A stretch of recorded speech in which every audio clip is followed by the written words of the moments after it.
Je voudrais qu'on puisse commencer justement, ce mois de septembre avec un sujet qui, je pense, pour quelques-uns peut être un rappel, pour d'autres pourrait être peut-être difficile même à entendre. Mais, vous savez, j'écoute beaucoup de prédicateurs qui disent que le travail du prédicateur, ce n'est pas juste faire du bien à l'église, aux oreilles. Il faut que ça dérange.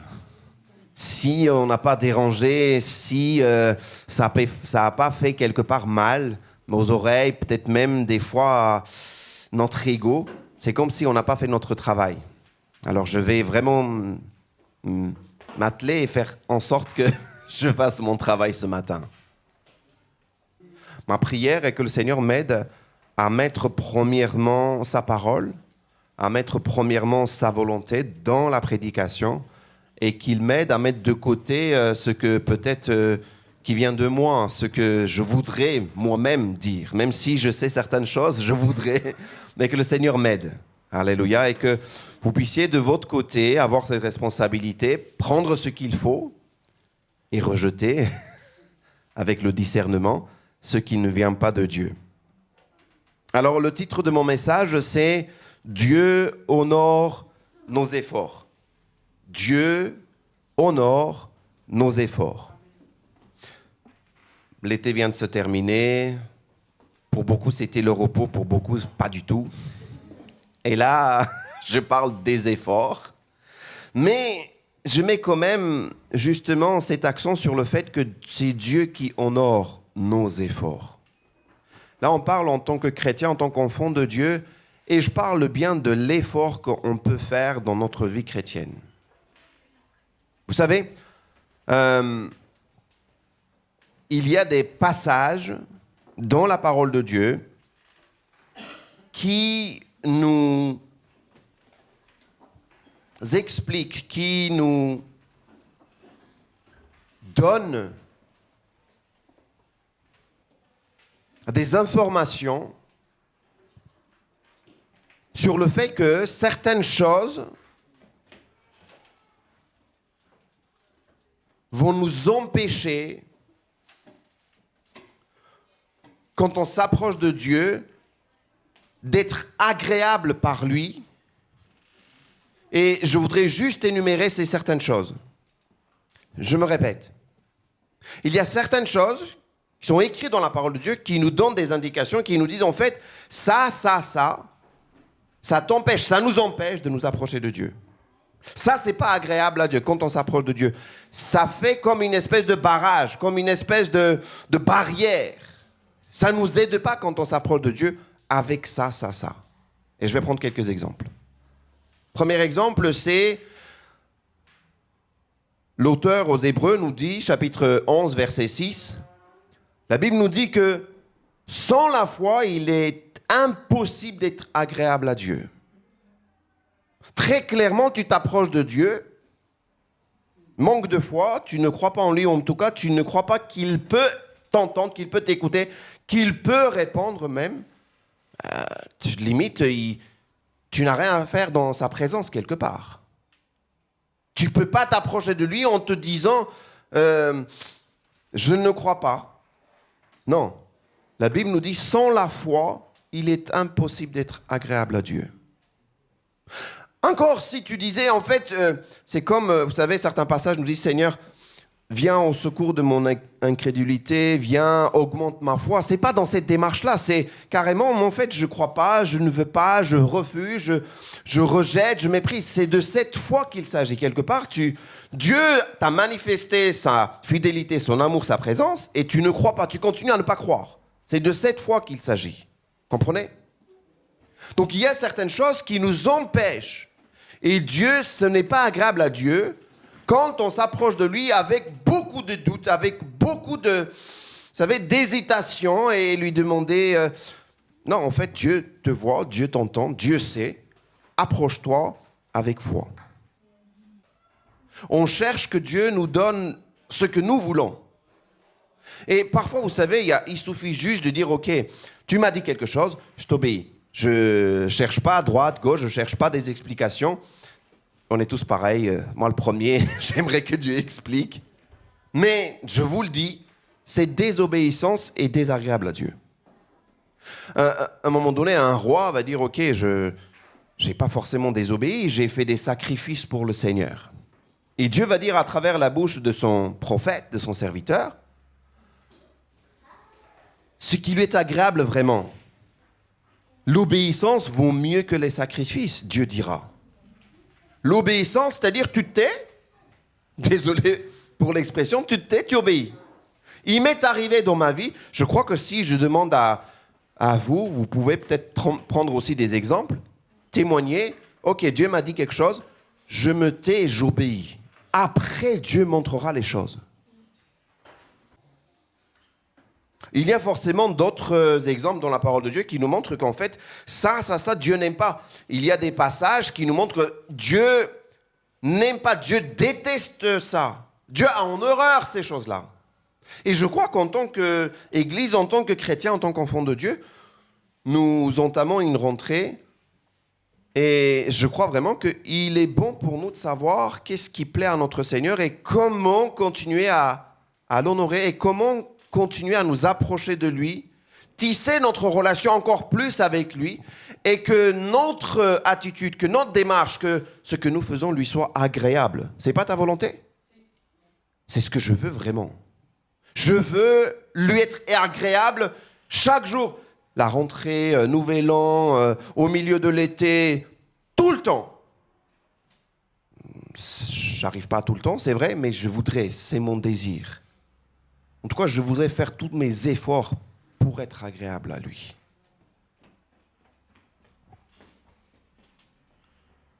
D'autres exemples nous disent, oui, l'orgueil, etc., les différentes formes du péché, vous savez, tout cela, Dieu n'aime pas quand on s'approche de lui avec cette attitude. Il y a aussi le manque de persévérance, manque de volonté. Et cette espèce de manque de faire où on ne veut pas faire des efforts. Je refuse de faire des efforts. Vous savez, autrement dit, ça pourrait être aussi la paresse ou le laisser aller. Ça fait partie des bien connus, vous savez, les 7 péchés capitaux. Colère, avarice, envie, orgueil, gourmandise, paresse, luxure. Et cette paresse qui peut être là, ce laisser aller qui peut être là, le manque de persévérance. Vous savez, quand vous êtes en vacances, vous dites « Ah, ça y est, on est en vacances. » Mangez un petit peu. Vous rentrez des vacances, ça y est, vous avez 5 kilos de plus. Vous dites « Le sport, je vais reprendre. C'est juste 2-3 jours, le sport. » Mais ça fait depuis des mois que tu n'as pas fait des sports, si ce n'est pas des années. Non ? Bon, vous êtes comme moi, alors. Vous dites « Non, mais je vais lire, en fait. » Et là, ça fait 2-3 jours que vous n'avez pas lu, et puis ça fait encore plus, peut-être des semaines que vous n'avez pas lu. Non, mais je vais prendre le temps, je vais jeûner, je vais prier. Mais ça fait peut-être, je ne sais pas combien de temps que tu n'as pas pris le temps vraiment d'approcher de Dieu. Vous dites « Ah, mais c'est juste un jeudi, je vais rater la réunion de l'étude biblique. » Et ça fait 1 an que tu n'es pas là. Bon, je ne vise personne, hein. Je pense que toute l'Église est concernée. Et on dit, oh mais, et on se laisse aller. On se laisse juste aller. Vous savez, se laisser aller, c'est laisser quelqu'un d'autre prendre les rênes que nous-mêmes. Laisser aller, c'est quelqu'un d'autre, c'est pas vous. Laisser quelqu'un d'autre, laisser la vie, laisser les émotions, laisser les sentiments, laisser toutes sortes de choses nous aller. Et il y a tellement de choses aujourd'hui qui ne nous aident pas, mais de faire des efforts. Même si ça rend fort, on ne veut pas trop. On se laisse aller pour ranger la chambre, on se laisse aller... Bon, si quelques-uns se sentent visés, je suis désolé. Hein.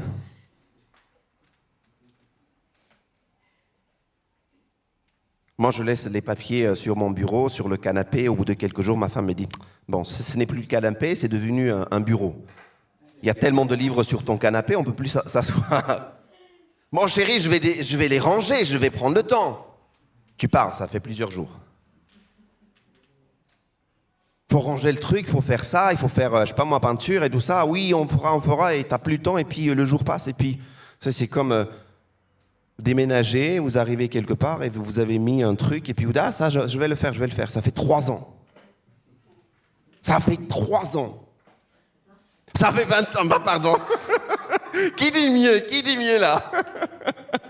Moi, ça fait 20 ans. Bon, je vais pas dire qui c'est, hein. C'est enregistré. Se laisser aller. Se laisser aller. Vous savez, encore, on peut rire, il y a des choses qui sont secondaires, qui sont pas très importantes. Mais quand on parle de la vie spirituelle, quand on parle de notre relation avec le Seigneur, là, il faut faire des efforts. Mais le problème, c'est que nous, les chrétiens, on a entendu des choses et on répète des choses et on croit à ces choses. C'est comme si on se déresponsabilise. C'est comme si on ne veut pas trop aller dans ce sens-là. Je vais en parler, vous allez voir de quoi il s'agit. Mais avant tout, je veux dire dans Hébreux chapitre 10, verset 36. Dieu, je répète, Dieu honore nos efforts. L'auteur aux Hébreux nous rappelle encore une fois, Hébreux chapitre 10, verset 36, vous avez besoin de persévérance. Vous avez besoin de persévérance. J'ai besoin de persévérance. J'ai besoin de persévérer. J'ai besoin de faire des efforts encore et encore. J'ai pas à me dire, ça y est, ça suffit, c'est assez, c'est fini. J'ai besoin d'aller plus loin. J'ai besoin de voir, j'ai besoin de regarder, j'ai besoin de marcher, même si peut-être je ne vois pas tout. J'ai besoin de persévérer. Afin qu'après avoir accompli la volonté de Dieu, vous obteniez ce qui vous est promis. Vous imaginez, vous faites des choses et à un moment donné, vous arrêtez et vous n'obtenez pas ce qui vous a été promis. On s'arrête à mi-chemin et on dit, ça y est, j'ai fait, mais vous n'obtenez pas.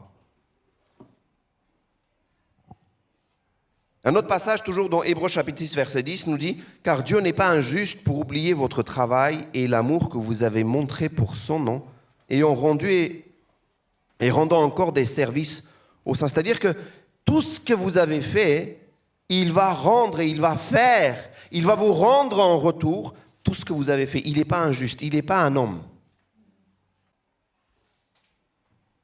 Vous savez, rien ne se développe si on ne fait pas d'efforts. Rien ne progresse, rien n'évolue si on ne fait pas d'efforts. Regardez bien.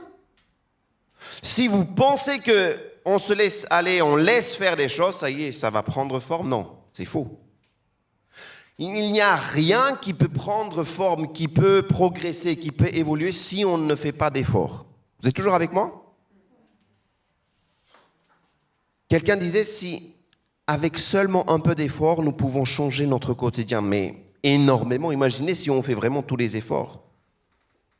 Je crois qu'on connaît autour de nous des personnes qui, grâce aux efforts, ont pu atteindre certaines choses ou faire certaines choses. Et parfois on dit, vous savez, oui, c'est facile pour lui, il a des talents, ceci. En fait, non, la personne a réellement fait des efforts. C'est pas toujours vrai. Dieu donne des talents, d'accord, mais il faut travailler le talent.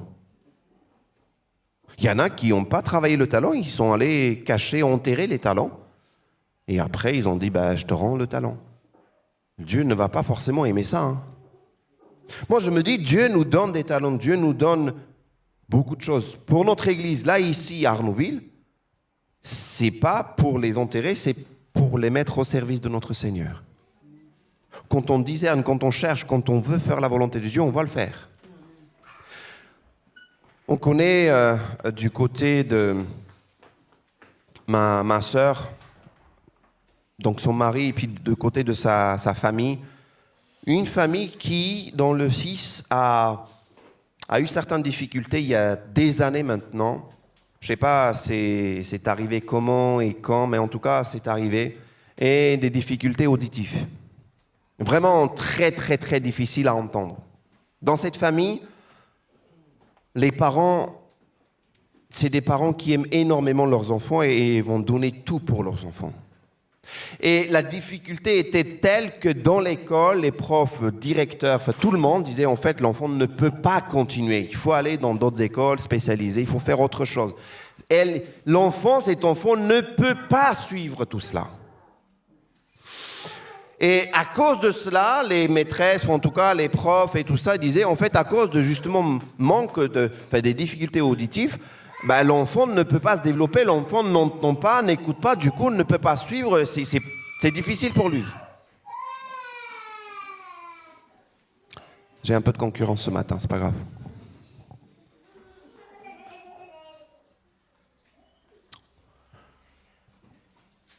Et donc, les parents entendent ça, les parents ils écoutent ça, mais en même temps, les parents ne baissent pas les bras. Les parents vont aller voir donc, l'école et vont dire, écoutez, on va prendre des dispositions, on va prendre des appareils, on va faire en sorte que notre enfant puisse bien entendre ce que vous dites, et l'appareil, on va les chercher, on va les mettre à côté de notre enfant, à côté du prof, ce que le prof dit, des amplificateurs, des appareils en tout cas, pour que notre enfant puisse bien entendre et suivre les cours. Au départ, il y a des oppositions, au départ, on ne veut pas, non, c'est pas possible, comment à chaque fois? Non, on va le faire, on va faire le nécessaire. Les parents ont tout donné, c'est des parents qui viennent dans un pays étranger, donc vous imaginez aussi des difficultés de la langue, il faut faire comprendre des choses, et puis à chaque fois, on ne veut pas les écouter, on dit non, c'est pas comme ça que ça se passe, toutes sortes de choses, vous imaginez. Mais au final, les parents réussissent quand même à garder l'enfant dans l'école. Cet enfant, aujourd'hui, est la fierté même de toute l'école, puisque cet enfant est devenu premier de la classe, premier de toute l'école. Il semblerait qu'il a commencé à faire de grandes études et a un avenir avec beaucoup de succès. On parlait avec mon épouse, on se disait, d'une part, les parents ont fait des efforts, d'autre part, l'enfant aussi a fait de son côté des efforts.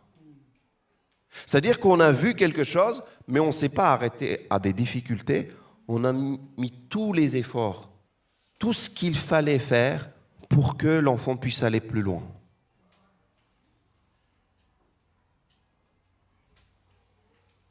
Il y a des moments où on voit des difficultés, on s'arrête sur des difficultés et puis ça y est, on lâche les bras. C'est fini. Je me dis, c'est pas forcément, vous savez, il peut y avoir des cultures où on veut être le premier, et j'étais un petit peu baigné dans ça, mais je crois maintenant, je suis convaincu vraiment que le Seigneur aime et valorise nos efforts beaucoup plus que de dire, ok, il y a le premier, il y a celui qui est arrivé. Non, c'est les efforts quelque part que le Seigneur va valoriser, va honorer. C'est-à-dire ce que tu fais réellement, ce que tu donnes tout. Là où tu es, au point où tu es arrivé, tu donnes tout.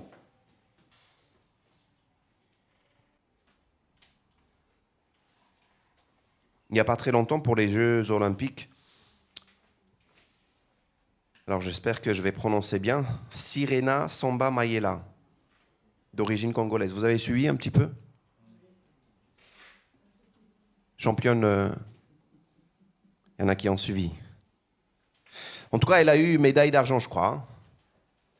Et elle a témoigné, elle a donné son témoignage, elle a dit en fait très clairement, heureusement que Jésus est avec moi. C'est une chrétienne.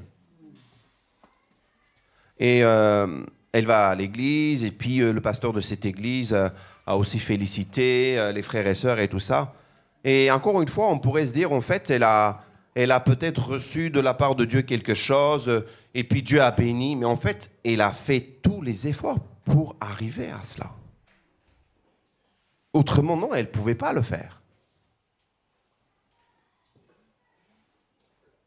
Si on se dit, j'arriverai sans faire quoi que ce soit, non. Tu ne peux pas arriver sans rien faire. Je ne peux pas arriver sans rien faire. Je ne pourrais pas avoir même si je fais rien. Rien n'est gratuit. Rien n'est donné comme ça. S'il y a quelque chose qui est gratuit, c'est le don de Dieu, c'est le salut, c'est gratuit, mais quelqu'un a payé le prix. Quelqu'un a payé le prix. Et vous savez ce qu'on fait, nous?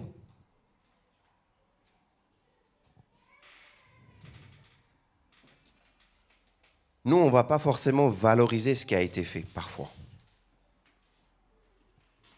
Par contre, il y a des domaines dans lesquels on peut voir, on peut discerner, on peut entendre ce que les gens sont capables de parler. Vous savez, quand on écoute ça, par moments des personnes, et ça me concerne moi aussi, hein, je suis dedans. Il y a des sujets, il y a certains sujets, on parle, et puis il y a des personnes qui sont capables de passer des heures sur ces sujets. Actualité, je sais pas moi, le sport, je sais pas moi, les finances, la médecine, les animaux. On parle, les personnes sont capables de tenir la conversation pendant des heures. Il n'y a pas de mal à ça. Mais quand il s'agit, le sujet le plus important, salutaire, vital, c'est la relation avec Dieu, la parole de Dieu, la lecture, la prière, le service. On est très vite, on est fatigué. On ne veut pas trop écouter. On ne veut pas trop venir aux réunions. On ne veut pas trop... Vous savez, ça peut, encore une fois, ça peut faire mal. On ne voudrait pas entendre ce genre de choses.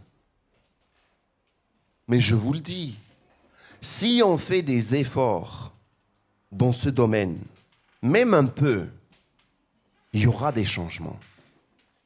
Dieu bénira, Dieu honorera, Dieu va honorer les efforts que nous allons faire dans ce domaine, dans le royaume. Parce que dans le royaume de Dieu, je crois vraiment que par moment, on oublie celui qui est capable de faire des miracles. On donne quelques semences et puis lui, il multiplie. On amène quelques pains, quelques poissons, c'est lui qui multiplie, il donne à manger à des milliers de personnes.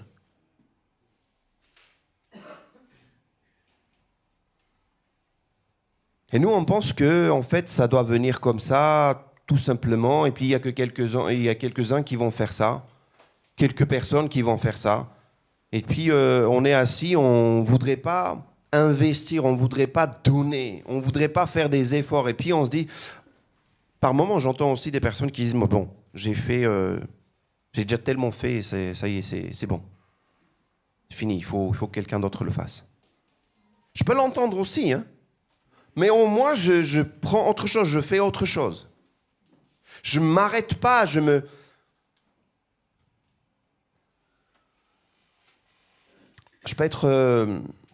peux ouvrir un petit peu mon cœur avec vous? Bien sûr. Merci, je me mets de ce côté alors. Mamie Jeanne, on est ensemble. Je ne sais pas vous, mais j'essaie de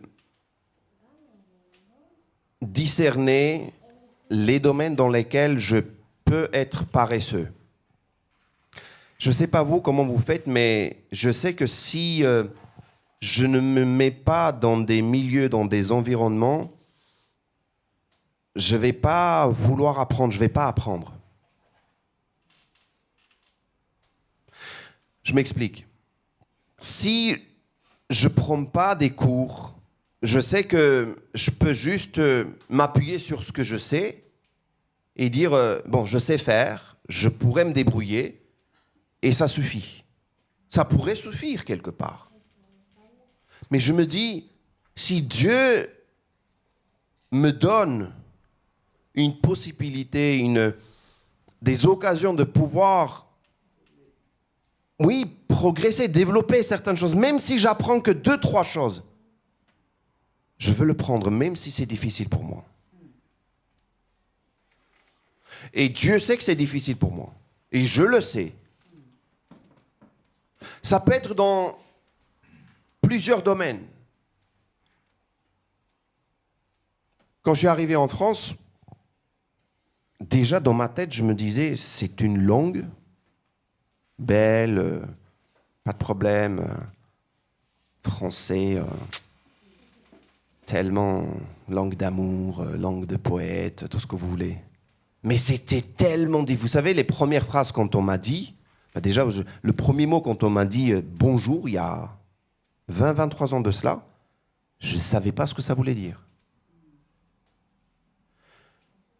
Dans l'église, il y avait une personne qui nous avait proposé de nous apprendre le français. Et puis les premières choses qu'elle essayait de nous apprendre, vous savez, c'était quoi? C'était tout ce qui est politesse, vous savez, des formules de politesse, bonjour, au revoir, enchanté de faire de votre connaissance et tout ça. Enchanté de faire votre connaissance. S'il te plaît. Enchanté. Quoi? What? Non, mais je veux dire, c'était vraiment difficile. Mais énormément. Je veux dire, vous ne pouvez pas faire plus facile. Et là où ça se corsait encore plus, écoutez bien, c'est quand j'ai commencé à écrire. Alors, quand je commençais à écrire le mot beaucoup, beaucoup, moi je lisais B-A-U-Q, je sais pas quoi là, avec des... chaque lettre, vous savez. Il y a 4 lettres qu'on prononce et il y en a 8 qu'on écrit. C'est quoi ce problème? Vous pouvez pas faire un peu plus facile? Tant qu'à faire, on complique les choses. Je vous dis, j'ai écouté, il y avait des personnes avec qui, donc, dans notre entourage, des personnes qui étaient là depuis 5 ans, depuis 10 ans, depuis 20 ans, et toujours difficile à parler cette langue, cette belle langue, la langue française. Et je me disais, franchement, si je veux avancer, si je veux étudier, si je veux travailler, si je veux m'installer, si je veux m'intégrer, il faut quand même que je parle cette langue. Et je crois que j'ai dû frapper autant de portes que possible, déjà pour apprendre cette langue, et puis dans cette langue, apprendre d'autres choses, faire des études et tout ça. Et encore aujourd'hui, j'apprends. Et je sais, je me connais, je ne sais pas vous encore une fois, mais je me connais. Si j'arrête d'apprendre, si j'arrête de faire des efforts, je ne peux pas grandir, je ne peux pas évoluer, je ne peux pas progresser. Et je crois que la même chose, encore mieux, encore plus, c'est quand on s'arrête justement de faire des efforts pour s'approcher de Dieu et de, justement, ce cadeau qui nous a été donné, le grand prix qui a été payé par le Seigneur, le sang qui a été versé, si je ne fais pas d'efforts. Vous savez ce qu'on dit par moment? On dit tout est accompli. J'ai plus rien à faire. Oui, c'est vrai. Tout est accompli. Tu ne peux plus rien. Tu ne peux déjà rien faire pour avoir le salut. Ça, c'est sûr et certain. C'est lui qui a obtenu pour toi. Mais je crois véritablement que c'est à nous qui est donné d'entretenir, de travailler à notre salut. Certains passages nous le disent. Travaillez à votre salut. Efforcez-vous, Jésus dira, efforcez-vous d'entrer par la porte étroite. Seigneur, tu dis efforcer, comment ça? Tu ne nous as pas ouvert le chemin, tu ne nous as pas ouvert la porte. C'est pas tranquillou, je rentre, pas de problème. Ben non, il faut faire des efforts. Il faut faire vraiment des efforts, il faut s'efforcer pour entrer par cette porte. Il y a un autre passage un peu plus compliqué peut-être. Certains disent, essaye d'expliquer ce passage. C'est là où il dit, c'est les violents qui s'emparent du royaume des cieux. Tu dis non, mais Seigneur, comment ça les violents?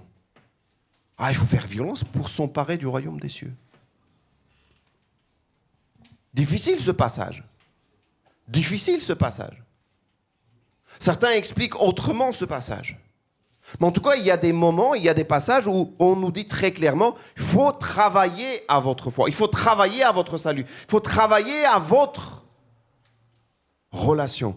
Si je ne fais pas, si tu ne fais pas d'efforts, comment voulez-vous qu'il y ait des résultats?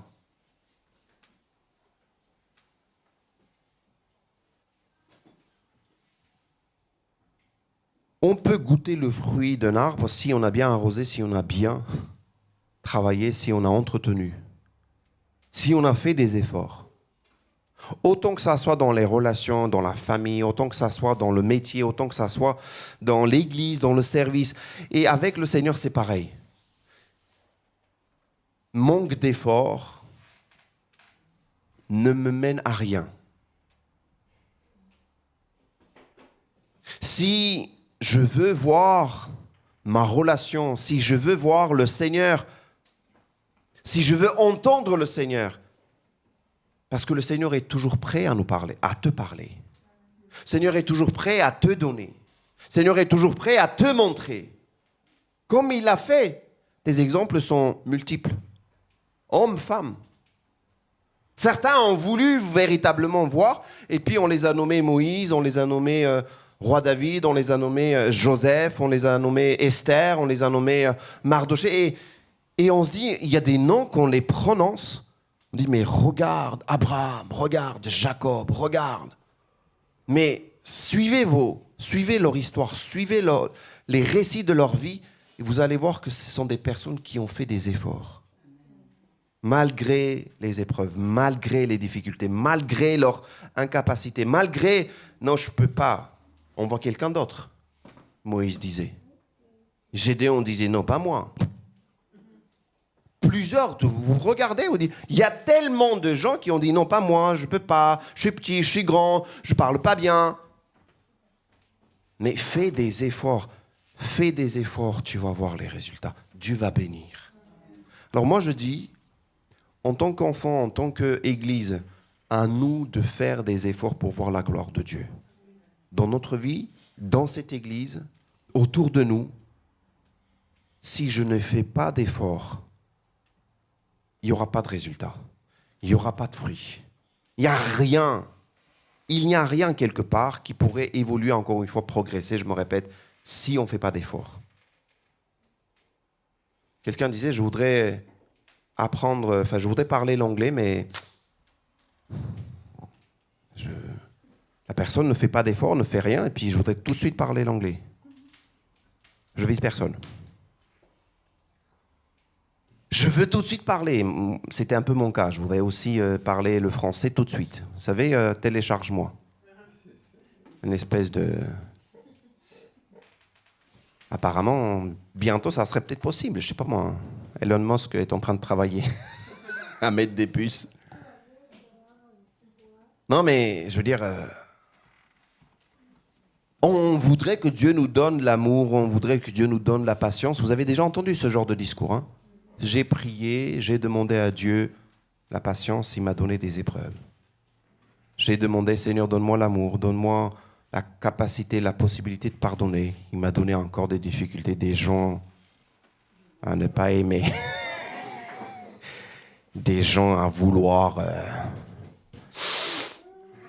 si possible, fermer vos yeux et vos oreilles. Dieu m'a donné tout ça. On voudrait avoir tout de suite sans passer par ça. Mais si je fais des efforts, je vais voir la gloire de Dieu. Si je persévère, si je vais jusqu'au bout, je vais voir la gloire de Dieu. La couronne de vie. Mais promis, je vais la voir. Nous allons la voir. Mais si je m'arrête, si je dis non, c'est fini, à moindre difficulté, à moindre épreuve, à moindre problème, je dis non, je le relâche. Vous savez, hein? D'autres vont prendre la place. D'autres vont prendre la place. Ceux qui se sont dit, en fait, ça y est, c'est nous, c'est acquis, nous sommes les premiers, le Seigneur dit, écoutez, les derniers seront les premiers. Ils seront venus du sud, de l'est, de partout. Ils seront assis à la table de Dieu. À la table. Et vous, non. Vous viendrez, vous frapperez la porte, je vous dirai, je ne vous connais pas. Comment ça? On était avec toi. On mangeait devant toi, on faisait, on écoutait, mais on était là. Et le Seigneur dira, je ne vous connais pas, je ne sais pas d'où vous venez. Je me dis, Seigneur, je ne veux pas entendre ça. Hein. Vous savez, ce n'est pas une question de se culpabiliser pour dire, oh non, je vais faire, je fais pour... En fait, je ne fais pas pour avoir quelque part, je l'ai déjà. Mais si je pense que je fais rien et ça y est, tout est acquis, tout est donné, là, je me trompe. Je me trompe vraiment. Surtout que s'il y a des domaines, je le redis, il y a des domaines dans lesquels on s'investit énormément, que ça soit pour le travail, que ça soit pour les relations parfois, que ça soit, je ne sais pas moi, pour obtenir quelque chose. On fait des efforts et vous le savez comme moi, je le fais moi aussi. Mais là où ça doit prendre la première place pour notre vie en tant que chrétien, en tant que croyant, c'est notre relation avec le Seigneur. C'est investir dans le royaume. C'est investir dans le champ, là où Dieu nous appelle.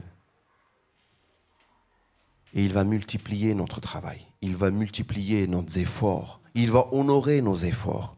Il va donner des fruits pour sa gloire. Et nous verrons, nous goûterons tout cela. Alléluia. Ma prière est véritablement pour que nous puissions continuer à œuvrer, continuer à faire justement ces efforts, pour que le Seigneur nous rende capables encore plus pour voir sa gloire là où il nous a placés. Nous allons voir la gloire de Dieu. Vous savez, c'est la loi du royaume de Dieu. La foi, ça déplace les montagnes, ça te pulvérise carrément les obstacles, ça explose tout ce que vous pouvez imaginer, penser, et Dieu donne au-delà de ce que vous avez demandé. La foi. Parce qu'il n'y a rien qui soit impossible à mon Dieu. Moi, j'investis en lui, j'investis dans ma relation avec lui. Je veux voir sa gloire. Là où je suis, là où Dieu m'a placé. Et quelles que soient les choses que je veux faire, je veux qu'il puisse m'aider à discerner si c'est dans sa gloire, si c'est digne, si c'est dans sa volonté. Seigneur, si c'est pas dans ta volonté, si c'est juste faire pour faire, Seigneur, aide-moi d'arrêter tout de suite. Je veux pas faire pour faire, je veux pas passer à côté, je veux pas passer mon temps, je veux pas perdre mon temps. Ça ne veut pas dire encore une fois que je réussis dans tout partout. Non, non, loin de là. Nous sommes tous quelque part au même niveau, chacun à notre rythme, on a des choses à apprendre, mais je prie ma prière et que le Seigneur m'aide. Je prie que le Seigneur nous aide tous à chercher sa volonté et faire sa volonté, obéir, savoir sa volonté. Amen. Seigneur, nous bénissons ton nom. Seigneur, nous sommes devant toi et tu nous connais tous. Tu connais nos faiblesses, tu connais nos manquements, tu connais nos failles. Et Seigneur, nous avons parlé de ce sujet, oui, c'est vrai, de peut-être par moments où il nous manque, où nous n'arrivons pas à continuer ou faire des efforts, Seigneur, dans le domaine précisément de la relation avec toi, la lecture de ta parole, la prière, le service. Seigneur, nous voulons commencer cette année avec toi, de te demander, Seigneur, de nous aider. Qu'on puisse continuer, Seigneur, malgré les difficultés, malgré les épreuves, malgré l'opposition, Seigneur, et que ça soit comme Abraham, en prenant l'exemple d'Abraham, qui n'a pas regardé à son âge, mais a cru, a mis sa foi en ta parole. Ou d'autres, Seigneur, personnes, que ce soit dans la parole de Dieu, ou d'autres personnes que nous connaissons, Seigneur, qui ont cru, qui ont mis leur foi, leur confiance en toi, en ta parole, et ont vu ta gloire. Nous voulons faire pareil, Seigneur. Nous voulons continuer, persévérer, faire des efforts pour voir ta gloire. Pour notre famille, pour notre Église, pour notre service, là où tu nous as appelés, Seigneur. Viens nous aider. Amen.